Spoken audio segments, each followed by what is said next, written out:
Hey Cougars, today is Friday, May 2nd. I'm Sean Montiel. I'm Montserrat Perez, and you're watching Cougar News Network. Preparing for a memorable high school experience, find out what you need to know before heading to prom. Student dancers shine in the spotlight. See how the Fusion dance team brought home top honors of the citywide dance competition. Breaking barriers and making history, a look at Franklin's all-new flag football team.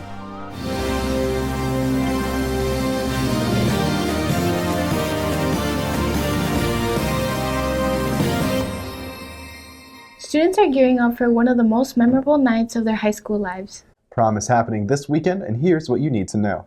It's happening Saturday, May 3rd at Grace Gardens Event Center from 8 p.m. to midnight. All bags will be checked on arrival. The prom committee has been hard at work planning themes, music, and decorations to create a memorable evening. This year's theme is the Harmony Ball. One thing that we wanted to implement this year was not only prom king and queen, but also different senior awards that seniors can win at this prom, because it's very special for seniors. This is the last dance and kind of the last hurrah before we're off and go out and graduate. So one thing that we're doing this year is there's 4 different categories for these awards, and you can win as a couple or you can win individually. These are the 4 categories for prom. The first is Season's Most Stylish. This is the Best Dress category. The second is Season's Most Delightful Match. This is the Cutest Couple Award. The third is Diamond of the Dance Floor. This is for the Life of the Party Award. And the final category is Season's Sweetest. This is for the Kindest Person Award. There's still time to get your tickets. Tickets are now $75, however they will be $85 at the door. You can get them online or scanning the QR code on your screen. Use your ID number as the passcode.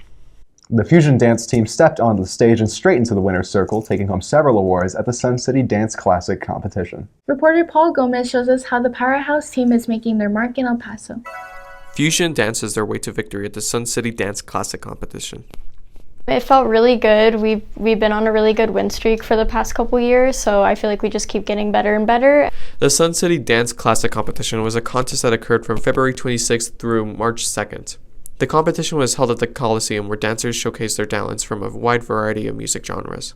The Sun City Dance Classic is a big competition. It's one of the biggest ones in El Paso. If you place first or your piece is adjudicated at a diamond level, you get to transfer over, you get to, not transfer, but you get to move forward to finals, which is the grand championships. Fusion dance had participated in several categories. However, they got second in jazz, third in hip hop, and had placed first in the contemporary category, and had moved on to the finals, where they had placed second overall in the high school category. Rebecca Munoz describes which pieces of music were performed to get them the victory. So the dance that won was Turning Tables. It was a contemporary piece.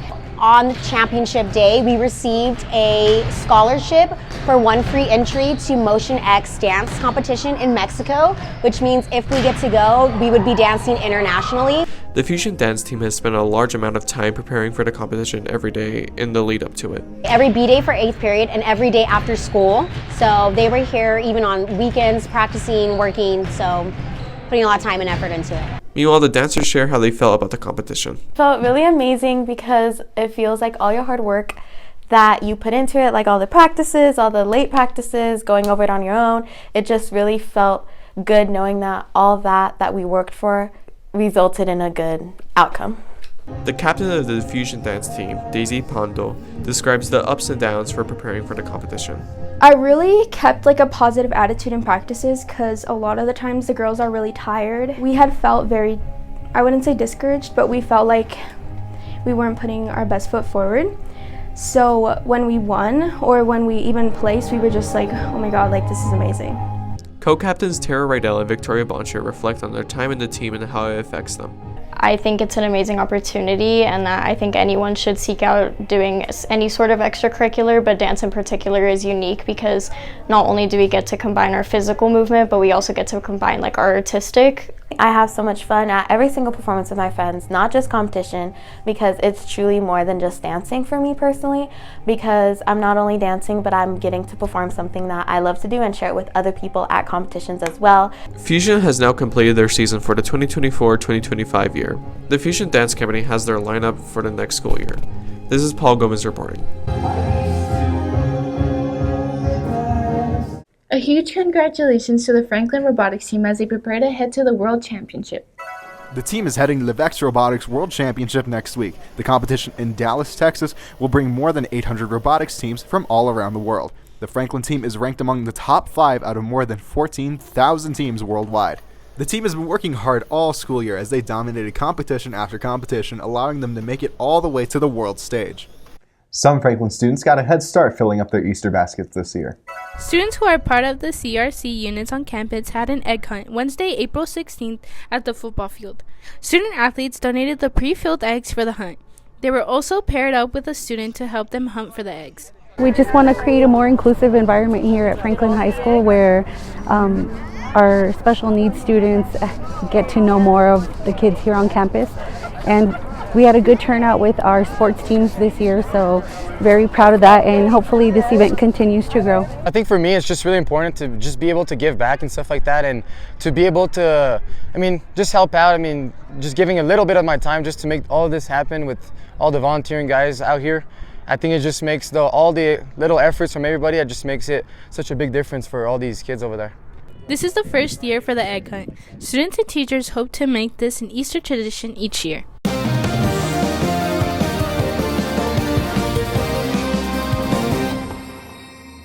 Hey Cougars, I'm Matthew Saloom and here's a look at your Franklin sports.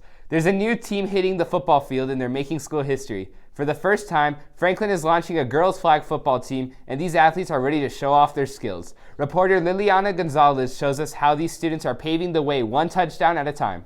Flag football is in season and Franklin joins the El Paso area with our first girls flag football team. It's going to be exciting to start this new team with a bunch of girls that have never really played before.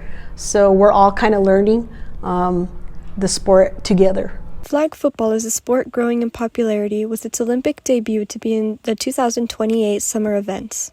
Franklin's own team is being sponsored by the Dallas Cowboys. It's just something new for us and something different, and we think there's a future for it.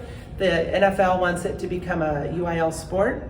So they're going to sponsor it for 2 years, and then in the hopes that the UIL will sanction it. It's a fast-growing sport. They want to grow their fan base, the NFL, so they're going to the girls. I think that there's a lot of excitement. Joining 39 other schools from Canotio to Fabens, after 3 days of tryouts, 24 girls enter this season as Franklin's new team. I think it's a very interesting thing, considering that these girls are from different sports, so I can earn more insight of how they see a team and versus how I see the team.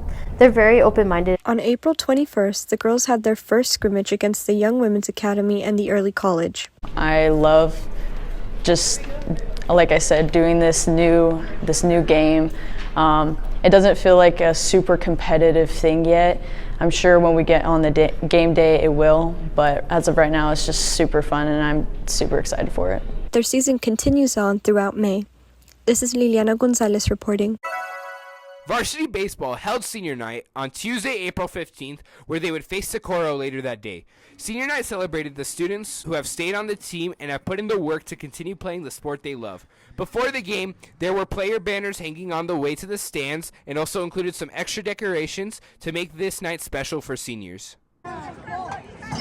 After Senior Night, baseball still had a game to play against the Socorro Bulldogs. Despite the high energy from the players to go win it for the seniors, the Cougars would fall short, losing in a loss of 20-7. After that night, the Cougars would still play 2 more games where they would lose in both. First against Eastlake 4-13, and a second against Pebble Hills for the last home game of the season. They would fall 7-12 and end the season on a 5-game losing streak. That's all for this week, Cougars. I'm Matthew Saloom. Now back to Sean and Montse. That's all for this week, Cougars. As usual, I'm Sean Montiel. I'm Montserrat Perez. Thanks for watching Cougar News Network.